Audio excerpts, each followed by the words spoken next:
Should word सुना है। क्या आप जानते हैं कि एक और वर्ड होता है इंग्लिश में जिसका मतलब शुड ही होता है? वह वर्ड होता है ought to। शुड और ought to का अर्थ लगभग सेम होता है। इनको हम तब यूज़ करते हैं जब हम ड्यूटी मतलब कर्तव्य या फिर एडवाइस यानी सलाह या फिर प्रोबेबिलिटी यानी संभावना के बारे में बोलना चाहते हैं। मेरा नाम है मिशेल और आज मैं आपके लिए लाई हूँ शुड और ought to के डिफरेंट मीनिंग्स और बहुत सारे एग्जाम्पल्स जिनसे आप सीखेंगे कि आपको इन दोनों को कैसे यूज़ करना होता है इंग्लिश में। तो देखते रहिए ये लेसन मेरे साथ on learning English through Hindi, जहां हम इंग्लिश सीखते हैं वो भी हिंदी के थ्रू।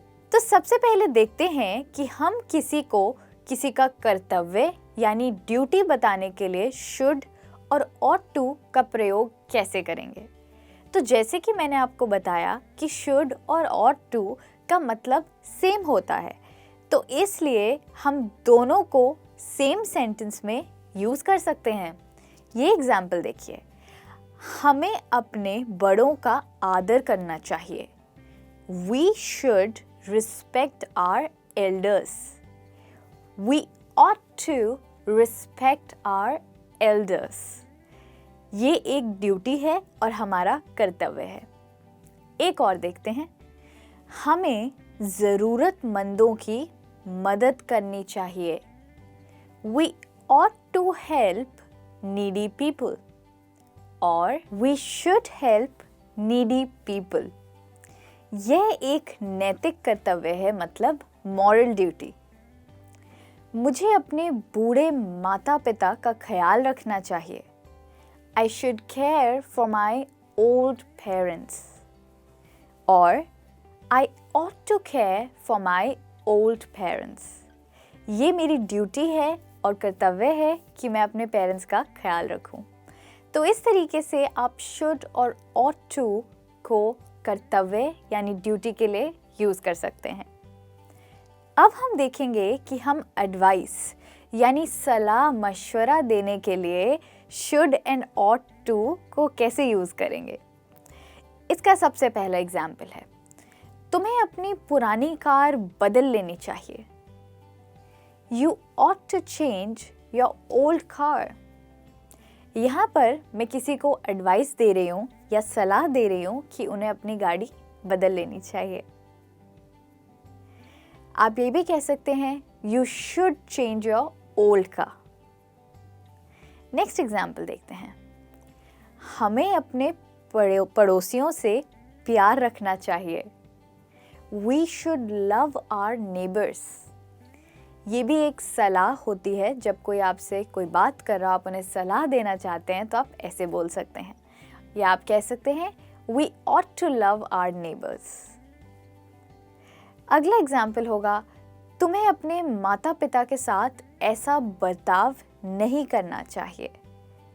यहाँ पर आप किसी को गलत बिहेवियर पर सलाह दे रहे हैं, तो आप कहेंगे You should not behave like this with your parents।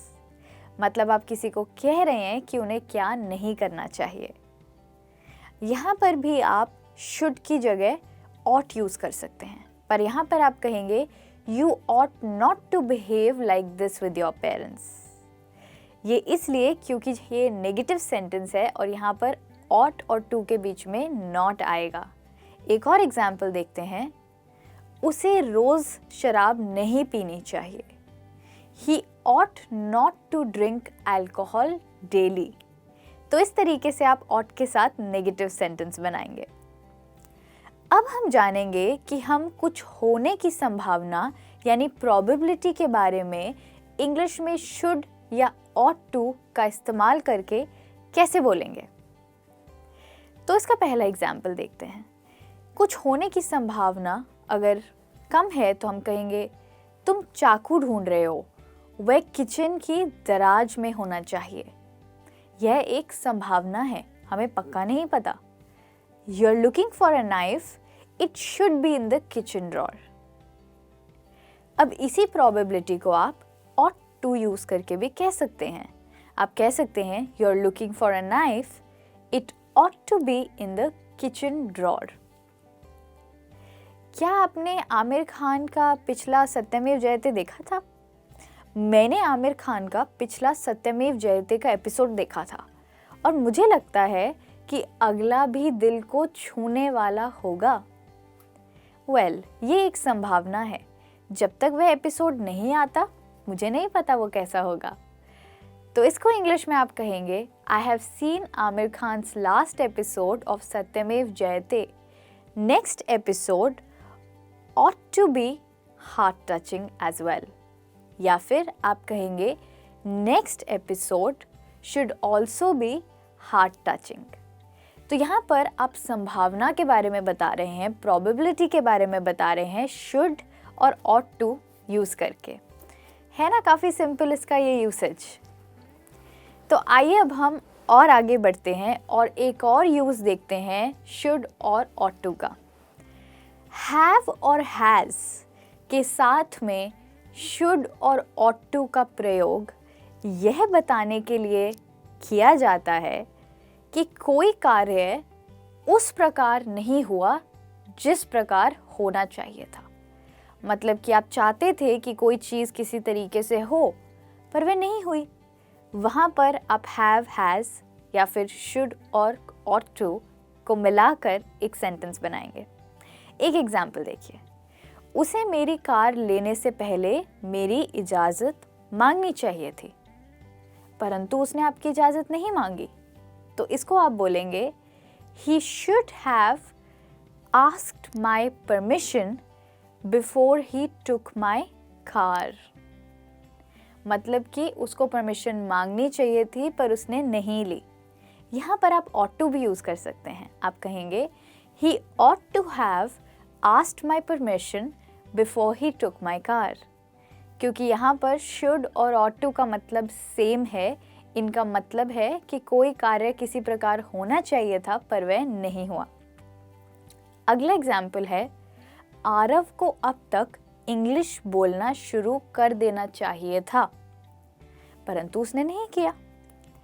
अब इसको इंग्लिश में आप कहेंगे Aarav should have started speaking English by now। या फिर Aarav ought to have started speaking English by now।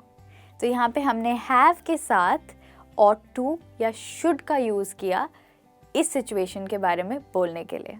तुम्हें अब तक अपना सारा इंग्लिश का कोर्स दोहरा लेना चाहिए था परंतु तुमने नहीं किया। You should have revised your English course by now। या फिर आप कहेंगे You ought to have revised your English course by now। यहाँ पर अगर आपने ध्यान दिया तो हमने रिवाइज नहीं रिवाइज्ड कहा, जो कि रिवाइज का थर्ड फॉर्म यानी पास्ट पार्टिसिपल है। तो हैव और हैज़ के साथ हम पास्ट पार्टिसिपल यानी थर्ड फॉर्म यूज़ करते हैं। अब हम देखते हैं कि इफ़ के साथ शुड का प्रयोग कैसे होता है। इफ़ के साथ हम शुड का प्रयोग तब करते हैं जब हम किसी कम संभावना वाली चीज़ को व्यक्त करना चाहते हैं। और क्या आप जानते हैं कि शुड किसका पास्ट फॉर्म है? अगर आप नहीं जानते तो मैं आपको लेसन के एंड में बताऊंगी। पहले हम इफ़ के साथ शुड के कुछ एग्जाम्पल्स देखते हैं। अगर तुम्हें यहाँ दवाई की दुकान ढूंढने में दिक्कत हो तो मुझे फ़ोन कर लेना।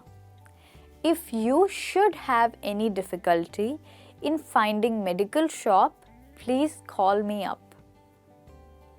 तो यहाँ पर हमने संभावना व्यक्त की है जो कि काफ़ी कम है किसी चीज़ के होने की। हमें उम्मीद है कि हमारे दोस्त को मेडिकल शॉप मिल जाएगी, पर बाय चांस अगर नहीं मिलती तो वो हमें कॉल कर ले। तो यहाँ पर हमने शुड का प्रयोग किया है कम संभावना को व्यक्त करने के लिए। अब हम लेसन के एंड में आ चुके हैं और अब मैं आपको बताऊंगी कि शुड किसका पास्ट फॉर्म होता है। शुड होता है शैल का पास्ट फॉर्म। जी हाँ, तो आज के इस लेसन में आपने सीखा है कि आप मॉडल वर्ब्स जैसे कि शुड और ऑट टू को इंग्लिश में कैसे यूज़ करेंगे अलग अलग सिचुएशंस में अलग अलग चीज़ें व्यक्त करने के लिए, जैसे कि संभावना और किसी को आदेश देना या फिर किसी से ये कहना कि उन्हें जो करना चाहिए था उन्होंने सही प्रकार से नहीं किया। तो थैंक यू दोस्तों, मेरे साथ इस लेसन को एंड तक देखने के लिए। मैं जल्द ही वापस आऊँगी और यूज़फुल लेसन्स के साथ। आप कहीं मत जाइएगा और वापस आइएगा मेरे साथ और लेसन्स देखने के लिए। Till then take care.